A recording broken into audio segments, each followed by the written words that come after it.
Universidad Nacional Mayor de San Marcos, fundadora de P&P Consultores, ex defensora pública de la Dirección Distrital de Lima Este y abogada especialista en lavado de activos, corrupción de funcionarios y reforma procesal penal, a quien le damos la más cordial bienvenida e invitamos a dar inicio a esta presentación. Doctora Rosario Palacio, le escuchamos, por favor. Buenas noches. Primero quiero agradecer la gentil invitación que me ha cursado para poder conversar el día de hoy acerca del proceso inmediato. Muy buenas noches a todos los que se han dado el tiempo de estar presente en esta exposición. Puedo ver algunos. Es un poco diferente ahora hacer una clase y a veces uno hace la clase y estamos solamente con camaritas apagadas y parece que no hay una retroalimentación, ¿no? Porque uno siente que está hablándole a la pantalla nada más. Pero vamos a tratar pues de avanzar de esta forma para podernos adaptar a esta nueva normalidad que tenemos, ¿no? Que nos ha obligado en muchos aspectos a adelantar lo que quizás nos hubiésemos demorado más años, ¿no? Unos 3, 5 años era todavía la realidad para nosotros de pensar en realizar audiencias virtuales, la realidad de pensar que todo se podía hacer de manera digital, ¿no? Sin necesidad, ahora uno puede llevar un caso sin necesidad siquiera de salir de su casa como abogados, ¿no? Puede presentar un escrito, puede solicitar copias y estar presente en cada una de las etapas, ya sea desde el comienzo, desde una investigación preliminar, durante la investigación preparatoria, en una etapa intermedia e incluso en la etapa estelar, que es el juzgamiento. Entonces, el proceso que hoy vamos a ver, el proceso que vamos a conocer, por lo menos de manera genérica dentro de lo que nos va a alcanzar el tiempo con el que contamos, es el proceso inmediato. Muchos de nosotros ya habremos escuchado hablar de este proceso. Este proceso ya no es nuevo. Tiene ya casi ahora en noviembre, va a cumplir 5 años de vigencia este proceso. Y vamos a ver ahí si realmente ha valido la pena la estructura que se le ha dado a este tipo de proceso. Si es un proceso diferente al que ya tenemos, si ha valido la pena que se establezcan la prescindencia de determinada etapa. Entonces, lo primero que nosotros tenemos que conocer es el concepto de proceso inmediato. Y el proceso inmediato, para empezar, es un proceso especial. Un proceso especial regulado en el Código Procesal Penal del 2004, mediante el cual se prescinde de la etapa de investigación preparatoria formalizada debido a la existencia de evidencia delictiva y sencillez en el proceso. Vamos a ver que esas son sus dos notas distintivas. Además, este proceso inmediato, como proceso especial que es, va a tener sus propias reglas respecto a la etapa intermedia, medidas de coerción, salidas alternativas, constitución de actor civil y medios impugnatorios. Esos son los aspectos distintos que tiene este proceso inmediato. Sin embargo, lo que sí se mantiene de manera incólume es la etapa de juzgamiento, como escenario de calidad imprescindible en el que se debe producir la prueba. ¿Qué características tiene este proceso? Al tratarse de un proceso especial, este tiene características que lo diferencian del proceso común. Un proceso común tiene pues las 3 grandes etapas claramente diferenciadas: investigación preparatoria, etapa intermedia y juzgamiento. Y dentro de lo que es investigación preparatoria tenemos 2 subetapas: la etapa de diligencias preliminares y la etapa de investigación preparatoria formalizada.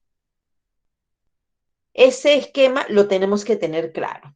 Teniendo claro ese esquema básico del proceso común, vamos a tener cuáles son las características que tiene el proceso inmediato. La primera es la autonomía. ¿Por qué? Porque esto se trata de un proceso especial independiente, que no va a depender de la existencia del proceso común, como sí sería el caso de otros tipos de procesos especiales que regula el Código Procesal Penal. Regula 7. Por ejemplo, el proceso especial de terminación anticipada depende de la existencia de un proceso común o de un proceso inmediato. Depende. El proceso inmediato es un proceso autónomo. El proceso especial de colaboración eficaz también depende de la existencia de otro proceso. En cambio, el proceso inmediato tiene característica autónoma. Puede existir sin la dependencia o existencia de otro proceso. La segunda característica es que tiene todas sus audiencias tienen carácter inaplazable. ¿Qué va a significar? Que tanto la audiencia de incoación a proceso inmediato como la audiencia única de juzgamiento se va a realizar sí o sí, siempre que se encuentren válidamente notificados los sujetos procesales. Solo en el caso de que inconcurra la parte imputada, que se va a requerir al ser una audiencia inaplazable, que se haya convocado válidamente a la defensa pública. Y si es que nosotros hacemos un estudio así, a ojo de buen cubero, y se los digo desde mi experiencia, la mayoría de audiencias de proceso inmediato, por lo menos en su primera etapa, que es la etapa de incoacción, estamos hablando de un 90% o incluso podemos hablar un poquito más, se llevan a cabo con defensa pública, porque bastará que el especialista de audiencia dé cuenta a al juez del caso que se ha notificado válidamente al imputado.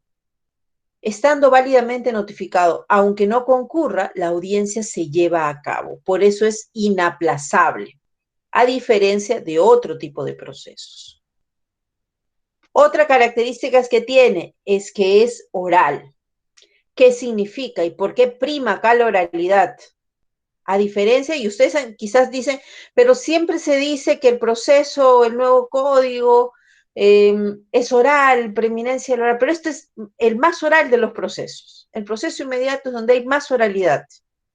Y si es que no se maneja temas de oralidad, no se va a poder llevar adelante correctamente. ¿Por qué? Primero, prima la oralidad para toma de decisiones. Toda decisión que tome el juez debe ser realizado con audiencia previa en la que las partes discuten sus pretensiones de manera oral desde el requerimiento de incoación de proceso inmediato, pasando por la posible oposición de la defensa e incluso la decisión del juzgador, que no puede diferirse. No puede el juez hacer su audiencia y decir, voy a notificar mi resultado. No, el proceso inmediato se realiza audiencia, el fiscal oraliza su requerimiento, la defensa responde de manera oral y el juez en esa misma audiencia debe resolver, de manera oral también, y va a comunicar su decisión a las partes así. Incluso, la forma de impugnar es exclusivamente oral. Y acá les cuento una anécdota, ¿no? Que he visto tanto en ambas partes, en la parte de la defensa técnica o en la parte de la fiscalía. A ambos sujetos procesales los he visto en la misma situación. A veces, pues, esperando una audiencia, uno tiene oportunidad de ver el desempeño de los otros operadores judiciales. Entonces, ¿qué ha pasado? El juez ha resuelto de manera oral, ha dicho, por ejemplo, improcedente la incoación de proceso inmediato. ¿Ok? Improcedente. Pierde fiscalía en este caso, se podría decir. Corre en traslado de la decisión a las partes y la fiscalía dice, me reservo mi derecho a apelar. Y eso es el primer error, porque en el proceso inmediato no te puedes reservar tu derecho a apelar. Entonces, a veces hay jueces que no dicen nada y después, si es que el fiscal al día siguiente, dentro del plazo, en teoría, el plazo, que en el proceso inmediato ahí se tiene que apelar, presenta por escrito una apelación basándose en su reserva, el juez le va a declarar improcedente esa apelación porque no se ha apelado en audiencia. Pero vamos un poco más allá. Le dice, te toca un juez que es buena gente, ¿no? Un juez buena gente que te dice, no se puede reservar, doctora, no se puede reservar, doctor, tiene que apelar o no apelar, ¿no? Conforme o apela. Entonces el fiscal o el defensor dice, apelo. Y el juez le dice, bueno, entonces procede a oralizar su apelación. Y el fiscal o la defensa dicen, no, me reservo para fundamentar dentro del plazo de ley. Segundo error, en el proceso inmediato, la apelación se tiene que oralizar en ese mismo acto. Por eso es que le digo que tiene esta característica de ser oral también. La apelación también se tiene que oralizar. ¿Y cuál es el problema cuando uno a veces no va con esa idea a una audiencia de incoación de proceso inmediato, que no está preparado para oralizar de manera oral en audiencia? Uno siempre está preparado pues a apelar y tener tu plazo, tus 3 días, 5 días, 10 días, dependiendo qué tipo de resolución es, para con tranquilidad en la oficina quizás redactarlo y saber qué normas invocar. ¿Y qué pasa cuando hay esa inmediatez que uno tiene que oralizar? Si es que no tiene claro cuáles son los requisitos formales que establece el artículo 404, 405 del Código Procesal Penal, que es lo referente a los requisitos para un recurso de apelación, por más que el juez de primera instancia te declare admisible tu apelación, porque mínimamente ahí fundamentas, ¿no? Mínimamente dices, bueno, sí, este es mi agravio, esta es la resolución, de manera mínima cumples, o incluso se te pasa algo y el juez como te lo pasa por alto, dice ya, admisible la apelación. Pero la sala de apelaciones hace el filtro de admisibilidad nuevamente.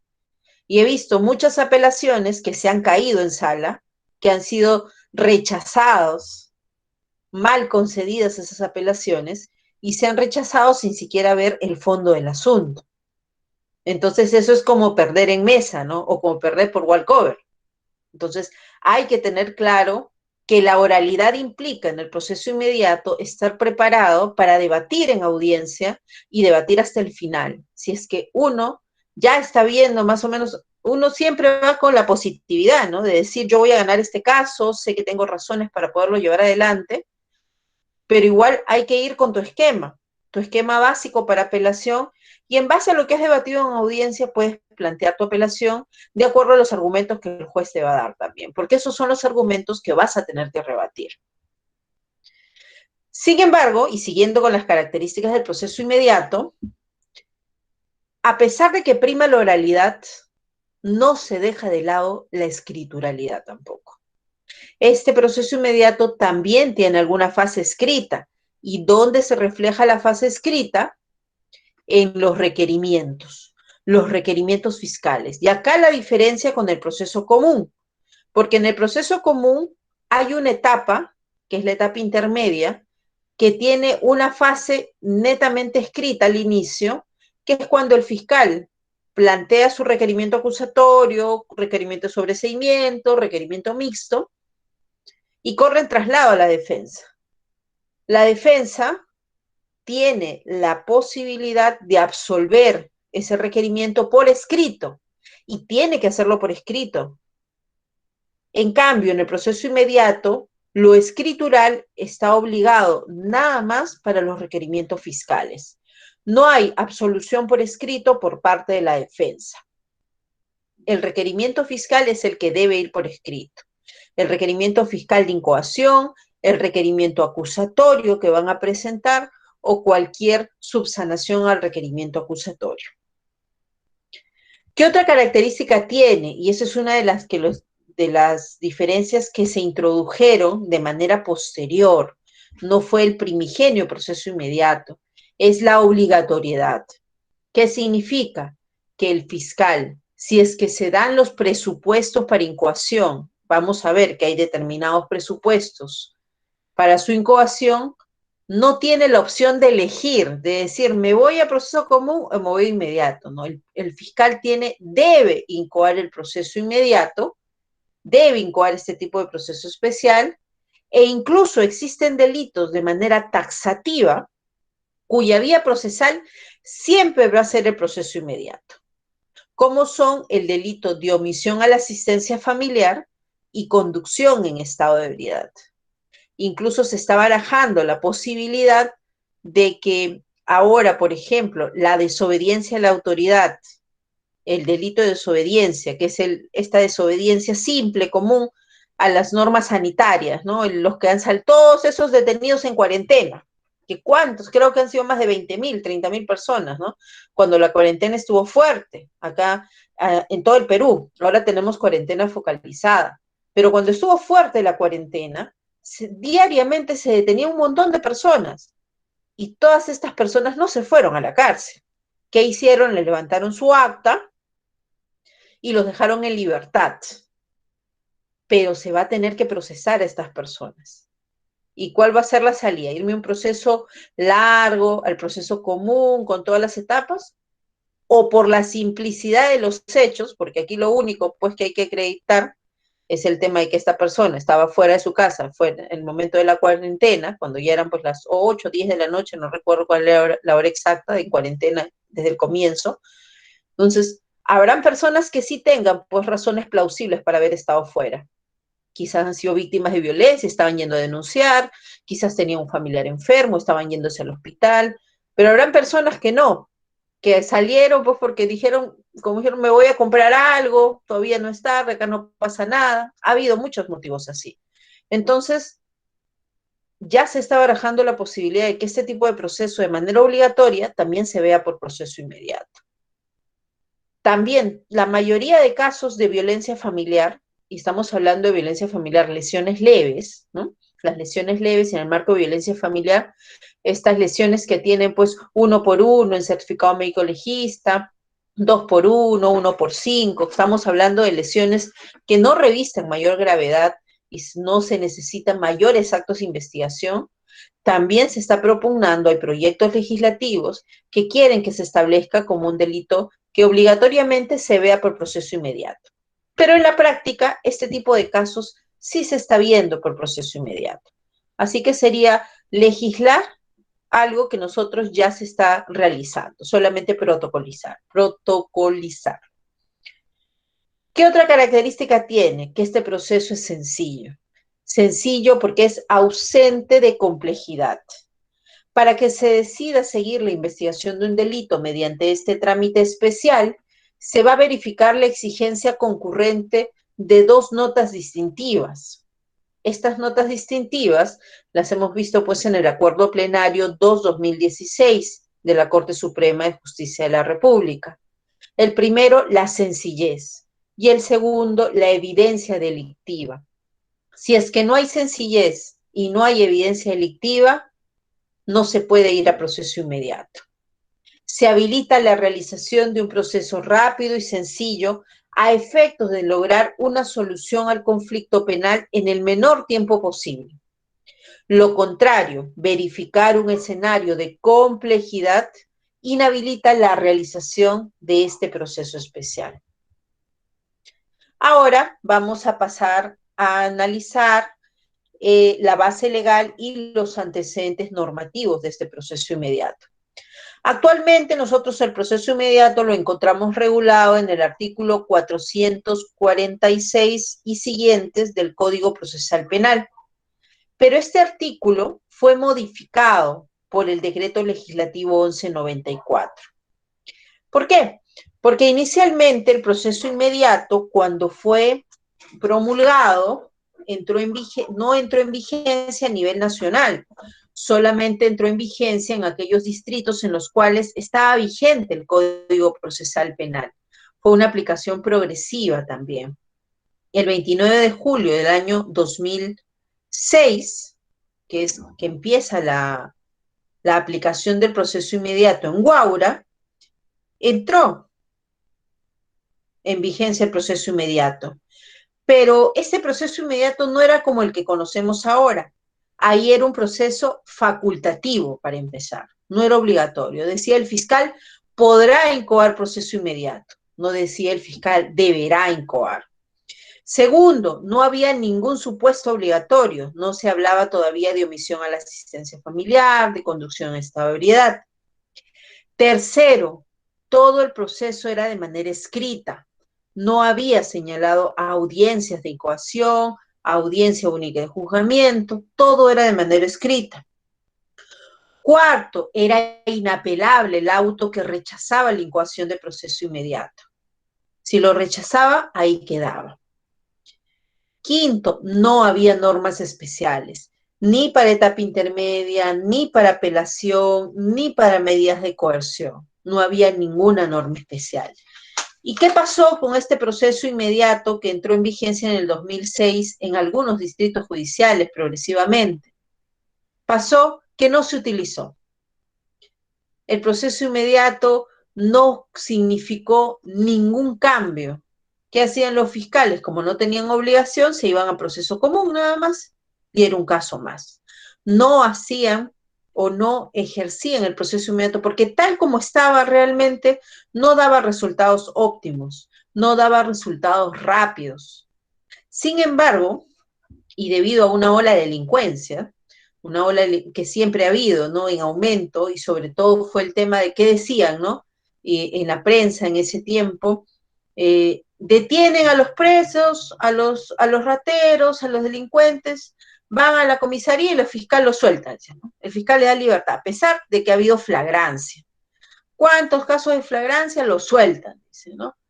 Y la fiscalía decía, sí, es que yo no lo puedo mantener preso porque este es un hurto, por ejemplo, ¿no? Es un hurto y no amerita una prisión preventiva, y si no hay prisión preventiva le tengo que dar libertad. Y después, hasta que haya sentencia, soltaban a la persona y nuevamente volvía a caer. Una y otra vez caía la misma persona, ¿no?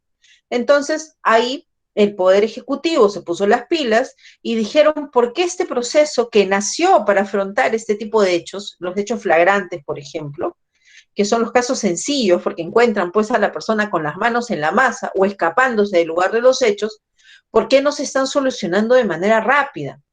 ¿Por qué no se está dando solución rápida y sencilla si tenemos un proceso inmediato?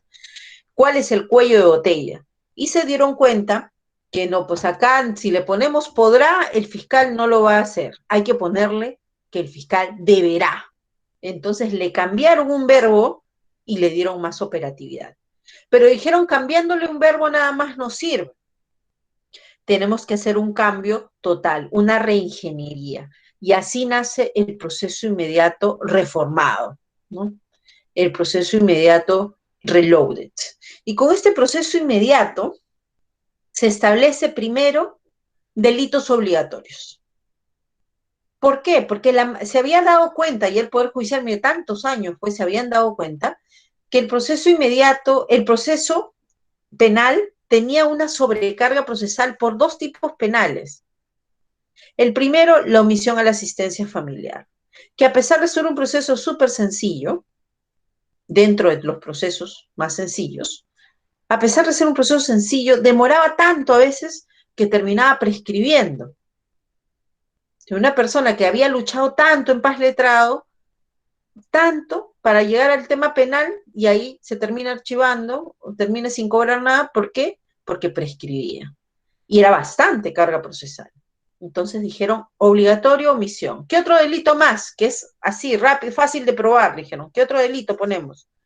Pues créame, los fines de semana, fiestas, conducción en estado de ebriedad. Estos son otros casos que son caseritos, que son bastantes casos. No hay fin de semana que no haya comisaría con detenidos en tránsito por conducción en estado de ebriedad.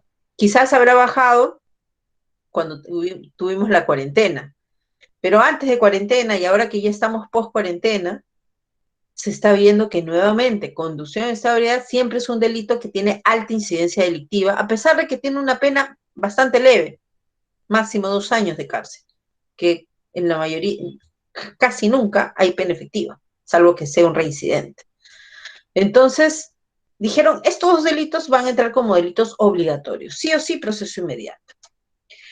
Segunda característica que modificaron, va a haber una audiencia de incoacción, una audiencia en la cual se va a debatir si es que este proceso debe ir a proceso inmediato. Debate de manera oral, Fiscalía Defensa, juez resuelve y se decide en ese acto. Tercero, vamos a hacer una audiencia única de juicio también, que englobe tanto la etapa intermedia, haciendo una mini etapa intermedia, y que le dé etapa de juzgamiento a todos los delitos de proceso inmediato. Eso sí no vamos a prescindir. Y además dijeron, vamos a hacer que la norma entre en vigencia a nivel nacional. No vamos a esperar que entre en vigencia de manera progresiva. Esta norma va a entrar de manera inmediata, dijeron, ¿no? Esta norma que fue el decreto legislativo 1194, que modificó estas normas del proceso inmediato, se promulgó, se publicó en el Peruano el 30 de agosto del año 2015. Pero se dio una vacatio legis de 90 días a partir de su publicación, y es así que el 29 de noviembre del año 2015 el proceso inmediato se inauguró de manera total a nivel nacional. Y es más, se crearon juzgados especializados en aquellos lugares en los cuales el Código Procesal Penal todavía no estaba vigente, se crearon juzgados de flagrancia, de proceso inmediato. Se le dio el nombre de flagrancia para hacerlo más cercano a la población, porque es lo que se identificaba. Sin embargo, el proceso inmediato no es identificable solo en la flagrancia es solo uno de los supuestos para un proceso inmediato. Entonces, así entró en vigencia el proceso inmediato, y en este proceso inmediato se hablaron, pues, de diversos supuestos. Y hay 4 supuestos para incoar un proceso inmediato. Estos supuestos de incoación no son copulativos, son independientes. ¿Qué significa? Que bastará que se dé uno. A veces se pensó al inicio, cuando recién pues estaba entrando en vigencia, decían, quizás se tiene que ser copulativo, no se sabía mucho, pero no, es independiente. Bastará que se dé uno de los supuestos y el fiscal puede incoar. Primer supuesto, flagrancia. Y eso es para lo que nació el proceso inmediato, para aquellos casos en los cuales ya esté claro el hecho en el cual esté establecido, sí, va a haber, acá hay una inmediatez temporal, hay una inmediatez personal, entonces, ¿por qué habría duda o habría algo más que averiguar? La flagrancia, hablamos pues de una flagrancia estricta, cuasi flagrancia o flagrancia presunta. Sin embargo, ya la Corte Suprema ha tenido oportunidad de aclararnos que solamente la flagrancia estricta y la cuasi flagrancia entran dentro de lo que es proceso inmediato. La flagrancia presunta no ingresa a lo que sería proceso inmediato porque no estaría tan claro. Y recordemos que una nota distintiva del proceso inmediato es la sencillez, la ausencia de complejidad. Por ejemplo, a una persona entra a su casa y se da con la sorpresa de que se han llevado su computadora. Va a denuncia a la comisaría, hacen un operativo, encuentran a unas personas con las computadoras en las manos. Y uno diría, pues, ¿habrá ahí flagrancia? Está dentro de las 24 horas con los bienes del delito. Entonces, ahí es para discutir. Salvo que lo hayan visto, pues, ¿no? Y haya cómo identificarlos. Pero si la única forma de relacionarlos es con los bienes, no podríamos hablar de una flagrancia de hurto. Quizás sí de una receptación, pero no de hurto. Entonces, porque ahí estaríamos ante una flagrancia presunta, por último. Y la flagrancia presunta no ingresa a lo que es proceso inmediato. Y eso es importante también, nosotros saber cuándo nos encontramos en flagrancia. Y ese criterio poder debatir. Segundo criterio, segunda causal, es la confesión. Y aquí hablamos también de la confesión en los términos del artículo 160 del Código Procesal Penal. ¿Qué significa? Que sea una confesión pura y simple, un reconocimiento de los hechos, libre. ¿Qué significa? Sin presión, sin amenaza, prestado en estado normal de facultades psíquicas. Una persona detenida, mareada o con drogas no puede dar una confesión en un estado normal. Esta confesión tiene que ser dada ante una autoridad fiscal o judicial, no solamente ante la policía.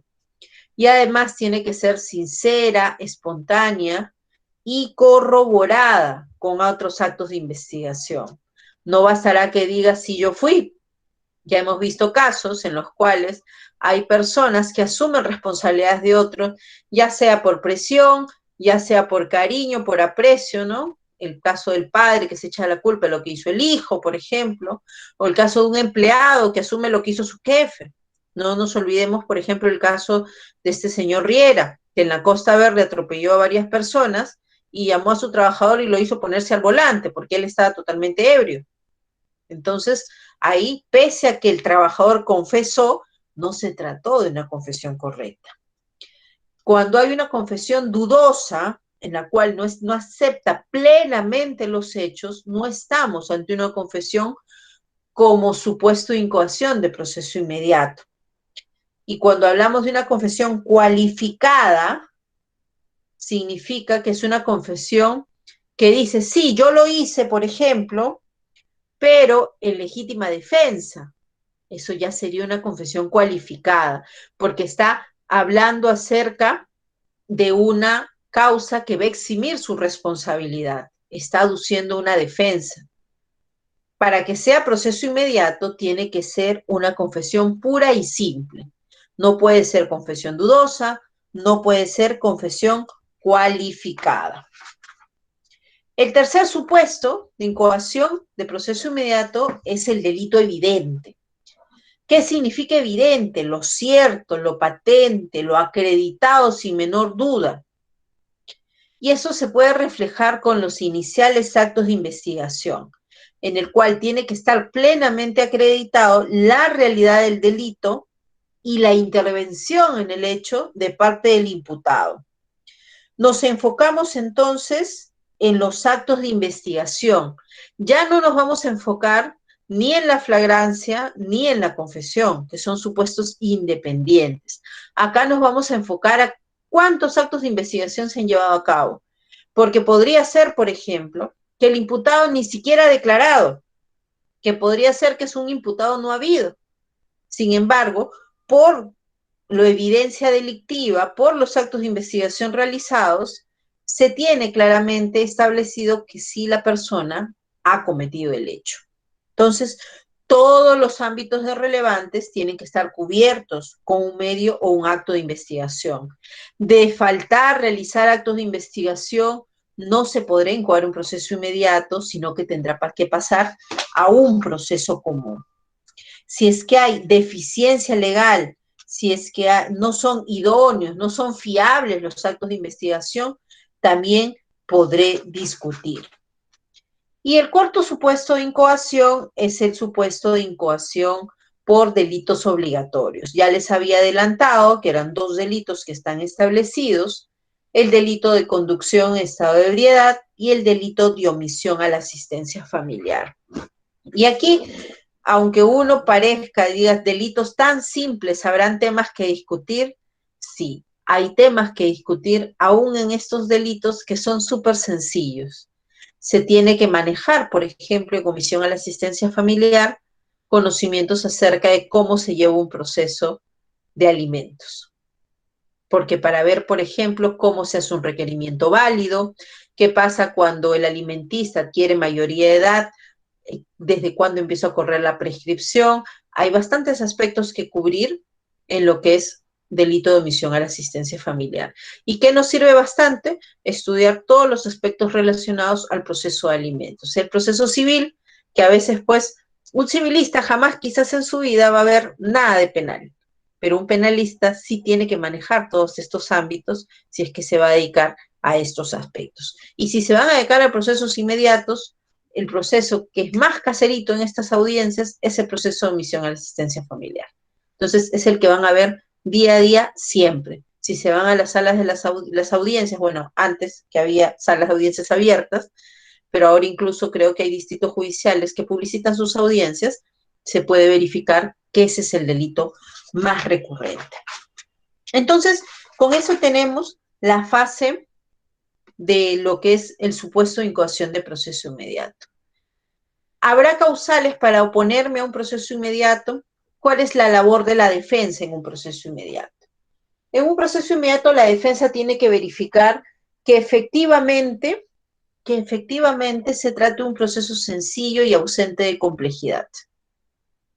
En la incoación de proceso inmediato, muchas veces la defensa no se va a oponer porque también le va a convenir llegar a una decisión rápida en esa audiencia.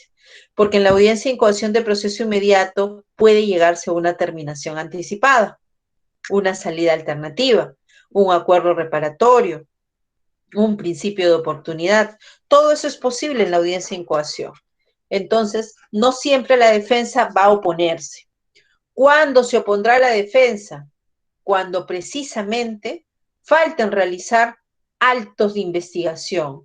Este caso, que parece sencillo, no lo es. Yo recuerdo un caso de conducción en estado de ebriedad, por ejemplo, de un joven que supuestamente la policía lo había intervenido manejando en estado de ebriedad, pero él decía que no había estado manejando en estado de ebriedad, sino que había estado estacionado. Y del acta de intervención se verificaba que estando estacionado se intervino la persona, ¿no? Pero no habían logrado tomar las declaraciones de los efectivos policiales. Y a pesar de eso, sin coger proceso inmediato. Entonces, como defensa, hay que oponerse y decir, acá falta tomar las declaraciones de los efectivos policiales. Y eso no se puede hacer en un proceso inmediato, porque en el proceso inmediato no hay la fase de investigación preparatoria formalizada, donde se tendría que tomar esas declaraciones. Entonces, como defensa solicitas, te opones a la incoación porque faltan realizar actos de investigación necesarios. Y al ser necesarios, ¿qué se vulneraría sino el derecho a la defensa? Hay que oponerse. El juez será el que resuelva. Cuando hay multiplicidad de imputados, multiplicidad de agraviados, cuando hay cantidad significativa de actos de investigación, cualquier circunstancia que le dé complejidad al hecho, nos sirve como base para oponerlos a la incoación de proceso inmediato. También nos podemos oponer por causales formales, como podría ser, por ejemplo, que el delito no se configura. Podemos oponernos también por causales formales, como es la prescripción. Si el hecho ya ha prescrito, y eso es importante, sobre todo en el delito de conducción en estado de ebriedad, cuando son de personas citadas, a veces hay personas con responsabilidad restringida, se reduce más el plazo de prescripción. Entonces hay que estar pendientes de eso también. Y sí se puede pedir la incoación. ¿Cuál es otro supuesto para poderme oponer a la incoación de proceso inmediato? La gravedad de la pena. Mientras más grave es la pena, hay menor posibilidad de llevar el caso a un proceso inmediato. Al comienzo, en el año 2015, cuando entró en vigencia a nivel nacional, el proceso inmediato se convirtió en la vedette. Todos llevaban los casos al proceso inmediato, hasta casos de violación sexual de menor de edad, casos con cadena perpetua, casos que tenían penas altísimas, 35 años, 25 años. Y decían, es que ha habido flagrancia, ya tenemos todo, ¿para qué vamos a irnos a un proceso común? Un momentito. La Corte Suprema, al darse cuenta de esto, dijo, no, el proceso inmediato no solamente tiene que tener un baremo de ausencia de complejidad, sino también un baremo de que si la pena es grave, tienes que darle posibilidad al imputado de que ejercite plenamente su derecho de defensa. Porque de alguna forma el derecho de defensa como que se reduce en el proceso inmediato porque no hay etapa de investigación preparatoria. Entonces, al estar ante un delito grave, que dice la Corte Suprema, mientras más grave es el hecho, menos posibilidad de proceso inmediato. Y eso es otra forma también de oponerse. Por ejemplo, y de manera enunciativa lo señalan, aquellos casos que tengan pena privativa de libertad no menor a 15 años, no pueden ir a proceso inmediato. Aquellos casos que tengan no menor a 25 menos y cadena perpetua, mucho menos va a ir a proceso inmediato, por la gravedad de la pena. Entonces, mientras más grave es el hecho, menos posibilidad de ir a proceso inmediato. ¿Hay salidas alternativas en el proceso inmediato? Sí.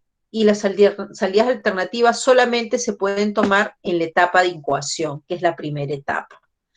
Se puede llegar a terminación anticipada, principio de oportunidad, acuerdo reparatorio, según se den los supuestos de cada uno. Finalmente, el proceso inmediato tiene su segunda etapa, que es la etapa de audiencia única de juzgamiento. En esta audiencia única de juzgamiento se unifican dos aspectos. Se unifica la etapa intermedia y se unifica con la fase oral de juzgamiento. En la etapa intermedia se diferencia porque tanto la acusación se va a oralizar en audiencia como la absolución de esta. Si es que uno quiere absorber la acusación, no hay un plazo prescrito, sino en ese acto. Vas a ofrecer medios probatorios en ese acto. Alguna observación formal, sustancial, en ese acto, de manera oral. Si no, se da por saneado y se pasa de manera inmediata, apenas concluye la audiencia de etapa intermedia, inmediatamente pasan a juzgamiento. No te van a dar otra fecha. Pasas a juicio. Y ahí es muy importante que si ya te citan para audiencia única de juzgamiento, tú tienes que ir con tus órganos de prueba. Si es que estás ofreciendo testigos, peritos, tienen que ir tus órganos de prueba para esa audiencia ya, porque todo se actúa ahí. Audiencia que inicia, audiencia que termina. En proceso inmediato es así, porque en teoría es un proceso sencillo. Algunos casos se extenderán más de un día, sí, hay posibilidad de que se extienda. Entonces, y una vez llevada a cabo la fase de juzgamiento, aquí no hay mayores diferencias. Hemos, de alguna manera, hecho una visión genérica, a ojo de águila, como dicen, del proceso inmediato. Espero que les haya servido, haya sido de utilidad para ustedes. Y si tuviesen alguna pregunta, estoy para escucharlos. Me avisan y prendemos el audio y nos conectamos para poderlos escuchar también y no pensar que estoy hablando nada más con la camarita. Muchas gracias. A nombre del Instituto Peruano de Estudios de Derecho, queremos agradecer la ilustrativa exposición de la abogada Rosario Palacios Meléndez, quien ha tenido la deferencia de compartir con nosotros sus comentarios y sus conocimientos respecto de este tema de tanta importancia. Asimismo, queremos invitar a los participantes a formular sus preguntas, por favor. Claro, acá nos dice Julio César Altuna Vázquez, a ver si lo podemos escuchar. Vamos en orden. Así ¿Puedes es. activar tu audio, Julio?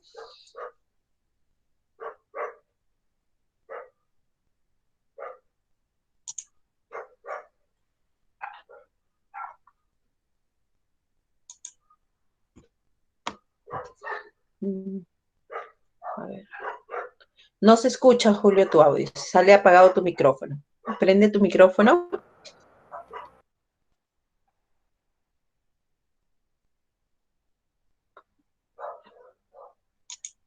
No se escucha. A ver.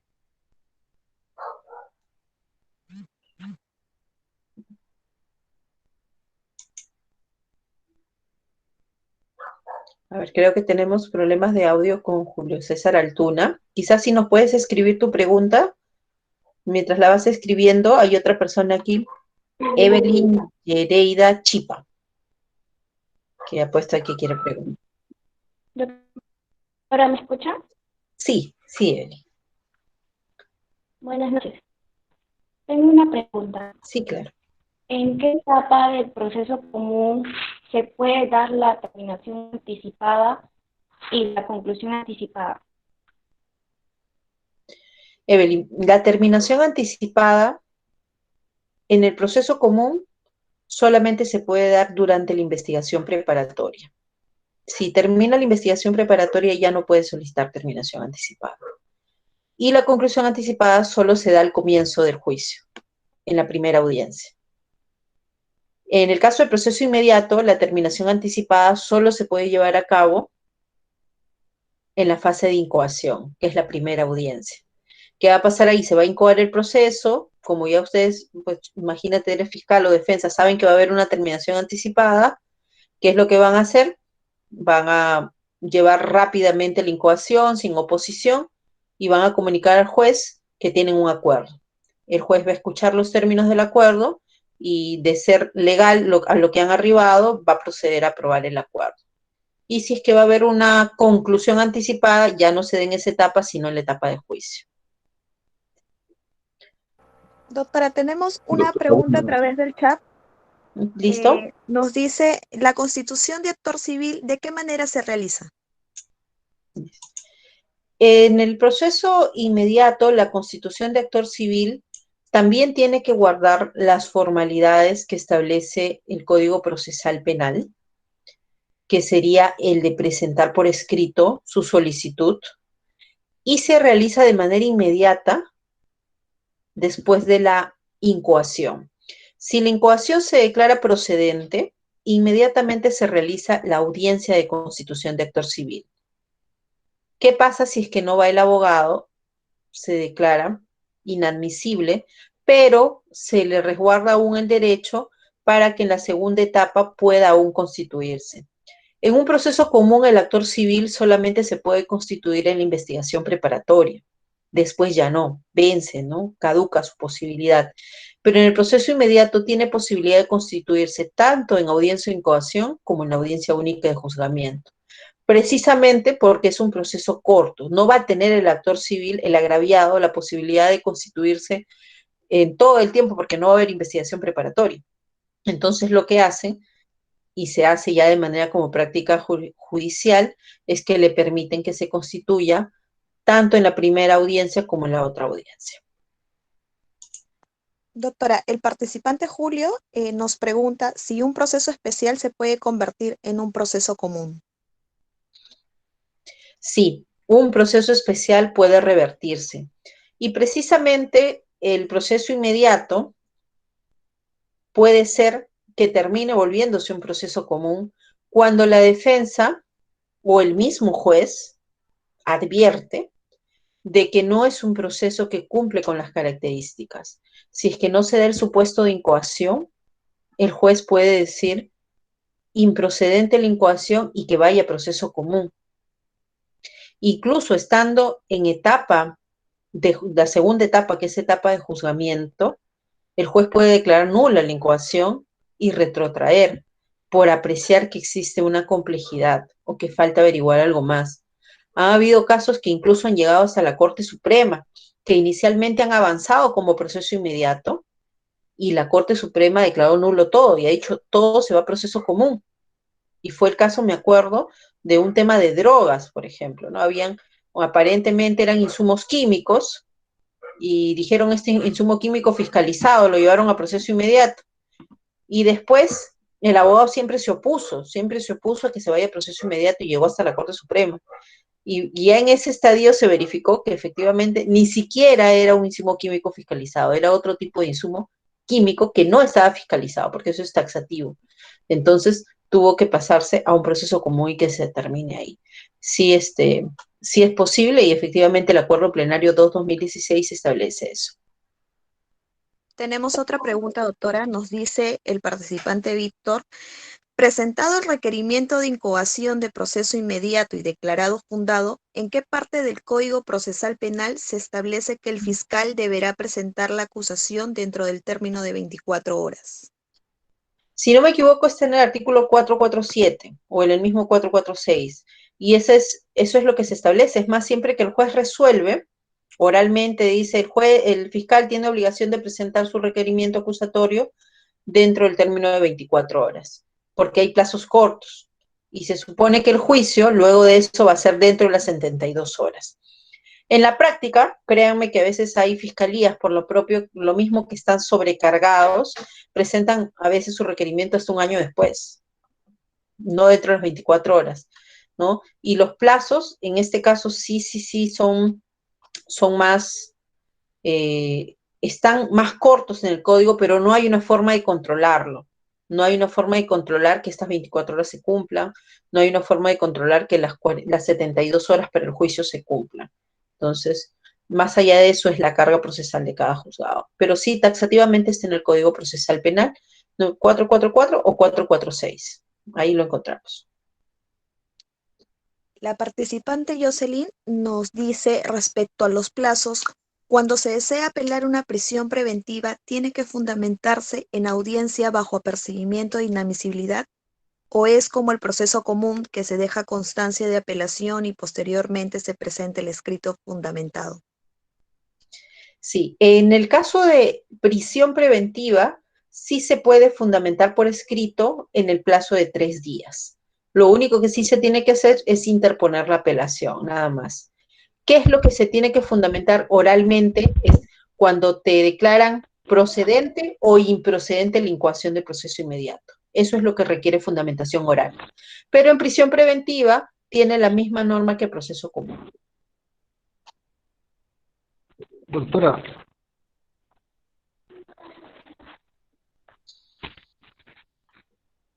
¿Sí? buenas noches. Buenas noches, ahora sí, sí la escucho. Una,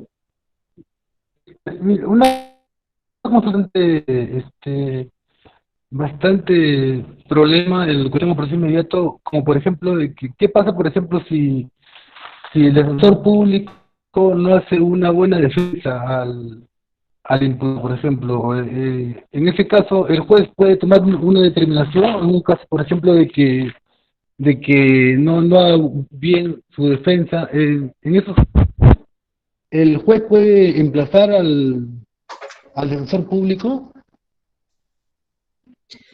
En teoría, si es que el juez aprecia algún tipo de indefensión, ya sea de parte de la defensa técnica privada o la defensa pública, el juez tiene la obligación de subrogar esa defensa. Tendría que hacerlo. Pero si es que no se ha dado, imagínense que ustedes pues asumen el caso ya en fase de juzgamiento, en audiencia única y juzgamiento, ya no en coacción, lo que podrían hacer es deducir una nulidad por la defensa ineficaz, una nulidad absoluta, para que se retrotraiga el caso hasta la fase inicial. Pero en teoría el juez debería advertir cuando hay esa deficiencia. Ya, muchas gracias. Ok. Doctora, buenas noches. Buenas noches. ¿Cómo está, doctora? El principio de oportunidad o criterio de oportunidad ¿funciona independientemente de manera autónoma o necesariamente está incluido dentro del proceso inmediato, doctora? Gracias. El principio de oportunidad se puede llevar a cabo en diligencias preliminares o en fase de investigación preparatoria formalizada. Esa es la etapa en la cual puede llevar a cabo. Pero si es que vamos a estar en un proceso inmediato, si queremos aplicar el principio de oportunidad, ya teniendo una incoación de proceso inmediato, tiene que hacer en la audiencia de incoación. Es el único momento que se puede llevar a cabo. Y se lleva a cabo ahí de manera oral, ¿no? Y se llega a una decisión, a veces se suspende por breve término para que la defensa y la fiscalía conversen y puedan llegar a un acuerdo. Gracias, doctora. De nada. Tenemos otra pregunta, doctora. Nos dicen que en el supuesto donde en la audiencia haya multiplicidad de agraviados y acusados, ¿no sería factible de solucionarse mediante proceso inmediato? Ahí la respuesta es depende, porque a veces son múltiples agraviados o múltiples acusados, pero ya se tiene todo, se tiene la evidencia delictiva. Entonces, si es que el caso está completo, se puede ir a proceso inmediato. Pero la mayoría de casos, efectivamente, cuando hay multiplicidad, eso tiende a ser complejo. Entonces, si es que ya hay algo de complejidad o falta realizar, así sea un acto, 2 actos de investigación necesarios, no debería ir a proceso inmediato. Tenemos otra pregunta de Frank Lumbre, quien nos dice, si el imputado no confiesa pese a la flagrancia, ¿procede incoar proceso inmediato, ya que la confesión es un supuesto para incoar? Sí, muchos de los casos de proceso inmediato, el imputado o no ha declarado o ha guardado silencio o incluso ha negado los hechos. Eso no es óbice para irnos a proceso inmediato, porque un supuesto es la confesión, pero yo les decía que los supuestos no son cumulativos, no son copulativos. Basta que se dé un supuesto. Si acá ya hay flagrancia y tenemos pues la evidencia delictiva, pese a la negativa a aceptar cargos, igual se puede ir a proceso inmediato. John Kennedy Blas agradece y felicita su excelente exposición, doctora, y a la vez quiere consultarle sobre qué opinión tiene usted que las audiencias únicas de juicio inmediato se demoran en demasiado hasta más de un año en realizarse dicha audiencia, no respetando el plazo establecido. Eso ya es, a mí me parece que en principio estaría dejándose pues en plato roto el tema de la existencia del proceso inmediato, porque el proceso inmediato nace precisamente para dar respuesta rápida a los conflictos penales, a estos casos sencillos, ¿no? Y es más, en proceso inmediato no hay forma de ejercitar ningún control de plazo, que sí podríamos hacer en un proceso común. En cambio, acá en el proceso inmediato tienes que estar pues a resultas de la carga procesal. Y muchas veces no es por el tema de que al juez no le da la gana pues de llevar a cabo la audiencia, sino que precisamente, o bien también demora desde Fiscalía, que no presentan su acusación, o habiéndose presentado la acusación, se presenta pues varios meses después, y entrando varios meses después, los que han tenido oportunidad de trabajar en un juzgado saben que ahí se sigue un orden, ¿no? Y el orden es según van ingresando los casos. Si es que este caso ingresa pues en marzo, no va a esperar que se lo programen inmediatamente, porque a veces el juzgado ni siquiera está en enero de ese año, está en octubre, septiembre del año pasado programando audiencias. Imagínense si antes había problemas con las audiencias físicas, ahora con las audiencias virtuales, el tema es todavía se agudiza más, ¿no? Entonces, habría que ver ese tema y ahí es un tema de falta de operatividad de presupuesto logístico, ¿no? Porque las audiencias, como son audiencias, son orales, y yo he visto, porque los juzgados de que ven procesos inmediatos señalan audiencias cada 15 minutos, y todo el día han llegado a hacer audiencias, hasta 25 audiencias en un día. Entonces, no es que no quieran trabajar, sino que realmente hay bastante carga, ¿no? Pero eso desnaturaliza el proceso inmediato. Doctora. El participante, Julio. Sí, que continúe con la pregunta. Sí, adelante. ¿Sí? ¿Se puede hacer la pregunta, doctora? Jorge Carpio, ¿cierto? Sí, adelante. sí. Buenas noches, doctora. Buenas noches. Una pregunta. Ante una detención por una flagrancia presunta por parte de efectivos policiales, ¿se podría interponer una acción de habeas corpus? La flagrancia presunta sí habilita un mandato de detención policial. Lo que no habilita es un proceso inmediato. La flagrancia presunta sí habilita, y realmente, miren, a veces nosotros cuando somos estudiantes, y yo también me lo creí cuando era estudiante, de que un habeas corpus se resuelve rápido, ¿no? El habeas corpus demora en resolverse. Y más rápido van a pasarlo a juzgado a que el juez realmente decida sobre la situación. Y en este caso, si es que hay un tema de detención ilegal, puedes irte vía tutela de derechos. Es lo más rápido. Acudes en vía de tutela y el juez va a tener que señalar audiencia precisamente casi de manera inmediata. Si es que hay un tema donde discute flagrancia. Pienso que esa es la forma más idónea y más rápida. Gracias.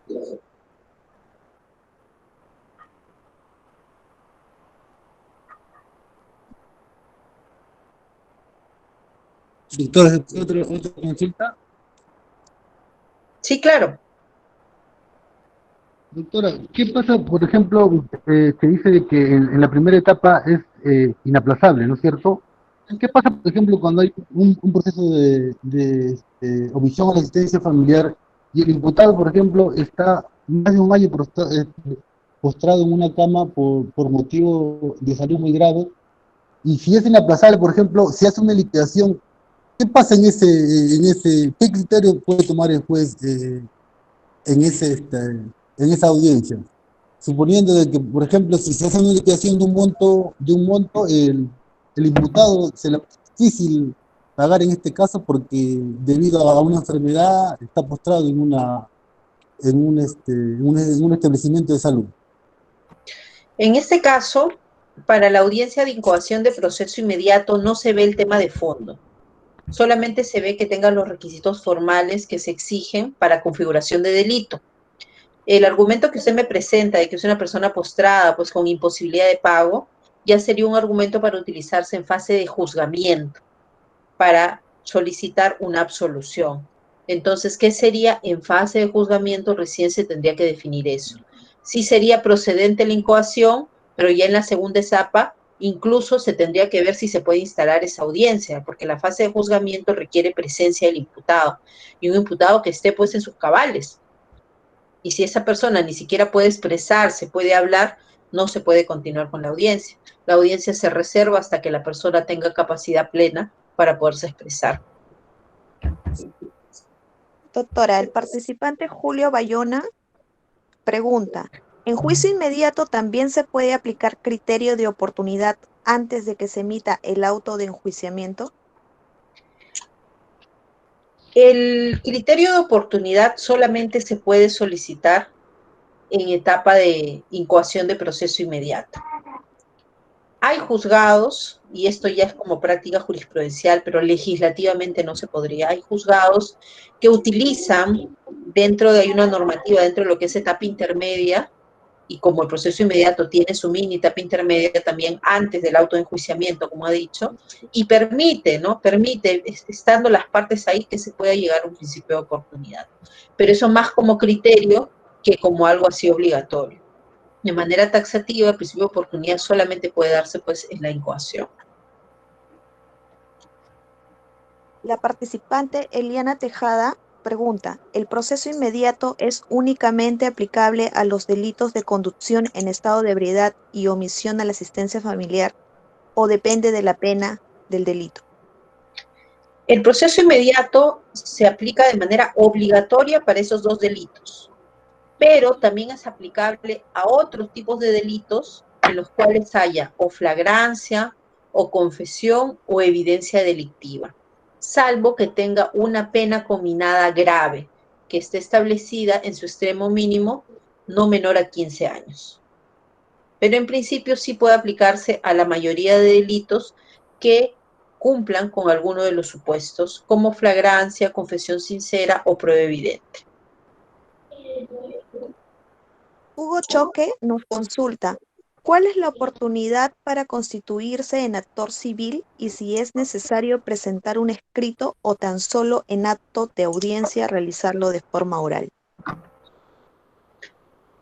Tiene que presentarse por escrito, de todas maneras, y además oralizarse en la audiencia.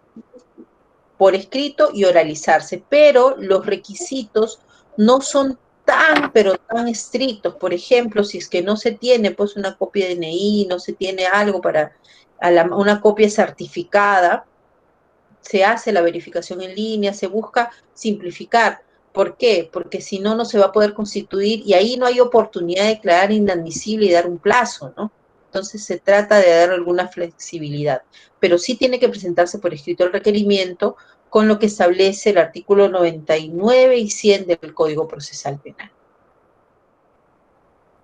Jocelyn Vázquez nos pregunta, si en incoación el fiscal pide prisión y en audiencia desiste de la prisión y pide comparecencia con restricciones, ¿el juez lo valida o el fiscal tiene que fundamentar su nuevo requerimiento oral o escrito? Particularmente, señala que ha visto el mismo supuesto 2 veces. Un juez declaró improcedente la medida y otro juez sí lo otorgó. En teoría, todo tipo de requerimiento fiscal tiene que estar debidamente motivado por escrito. Eso es por mandato del artículo 122, numeral 5 del Código Procesal Penal. Pero aquí entra mucho a tallar el criterio del juez, ¿no? Y si es que inicialmente hay un requerimiento de prisión preventiva y a veces pues este requerimiento sale de despacho, sale quizás porque lo han hecho pues como primera medida en oficina y luego este fiscal se encuentra en la audiencia, le dan su carpeta y le dice tienes que fundamentar y revisa, ¿no? Y se da cuenta, no, acá no debo pedir una prisión, acá corresponde una comparecencia con restricciones. Entonces, como si está pidiendo prisión, lo más probable es que haya venido con una persona detenida, los plazos se pueden vencer, entonces, si es que está variando de esta medida tan gravosa, que es una prisión, a una medida menos gravosa, hay jueces que dan esa flexibilidad de decir, bueno, ya no me fundamente su pedido de manera escrita, pero sí tiene que fundamentar de manera oral. La fundamentación, eso sí no se puede obviar. Pero como mencionas, efectivamente, en cambio hay otros jueces que dicen, no, todo pedido es por escrito. y estás desistiendo, no hay problema, te puedes desistir. Y el desistimiento sí puede ser oralmente. Pero si a ese desistimiento viene otro requerimiento, que es la comparecencia con restricciones, tiene que venir por escrito. Entonces, como dices, aquí va a entrar a tallar mucho la discrecionalidad judicial, ¿no? Raimundo Tapia nos pregunta, ¿la supuesta flagrancia virtual, es decir, con evidencias recogidas de cámaras de seguridad, puede incoar el proceso inmediato? Si es que se está tratando de una flagrancia y ese es el supuesto de incoación, sí puede incoar un proceso inmediato. Porque no, esto es una cuasi flagrancia, no es flagrancia presunta. Porque por más que sea una cámara de seguridad, la cámara de seguridad ha captado a la persona. Y créanme que muchas veces estos son los casos de los tenderos, por ejemplo, ¿no? Metro, Totu, Saga, todas estas tiendas, ellos son ya especialistas en proceso inmediato porque todos los tenderos, y son captados por las cámaras de seguridad, son los que son llevados por proceso inmediato y detenidos en las comisarías. Renzo Vilca nos pregunta, ¿en el requerimiento de incoación de proceso inmediato, accesoriamente se puede presentar un requerimiento de prisión preventiva? De ser así, ¿cuál es el orden para resolver cada requerimiento? Sí, el requerimiento de incoación de proceso inmediato es el requerimiento principal y a este se le pueden adicionar requerimientos accesorios. Uno de ellos es el requerimiento de medida coercitiva, que puede ser comparecencia con restricciones o prisión preventiva. ¿Cuál es el orden? Primero se debate la procedencia de la incoación y luego se debate la prisión preventiva. ¿Depende una de la otra? No depende, porque puede ser que te digan que la incoación de proceso inmediato es improcedente, pero aún así declaren fundada la prisión preventiva. No van de la mano. En cambio, si es que el requerimiento es de comparecencia con restricciones, si es que te declaran improcedente el proceso inmediato, ya ni siquiera se debate la comparecencia. El orden es así: primero la incoación, después la medida de coerción. El participante Víctor Hugo Navarro nos señala cuál es la diferencia entre principio de oportunidad y criterio de oportunidad y en qué etapa procesal es de aplicación estos mecanismos jurídicos. Esta terminología que se utiliza de principio de oportunidad y criterio de oportunidad es algo que ha llevado a confusión en nuestro código. Porque el criterio de oportunidad se podría decir que es un concepto más amplio, que engloba lo que son salidas alternativas en general. Y se encuentra regulado en la etapa intermedia, porque ahí dice plantear cualquier tipo de criterio de oportunidad. Y esto es el cajón desastre donde el juez, en el cual ve que las partes quieren llegar a una solución negociada y puede llegar a arribar a esta salida.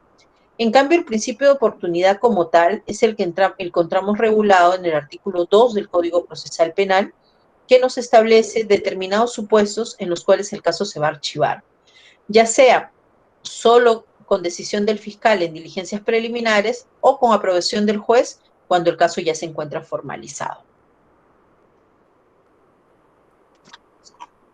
Ya no hay más preguntas a través del chat, doctora. ¿Listo? En esta oportunidad nos queda nuevamente agradecer su excelente ponencia, esperando tenerla nuevamente con nosotros. Y a los presentes hacerles extensiva la invitación para que sigan participando de nuestras áreas temáticas en las siguientes fechas programadas. Muchas gracias, doctora.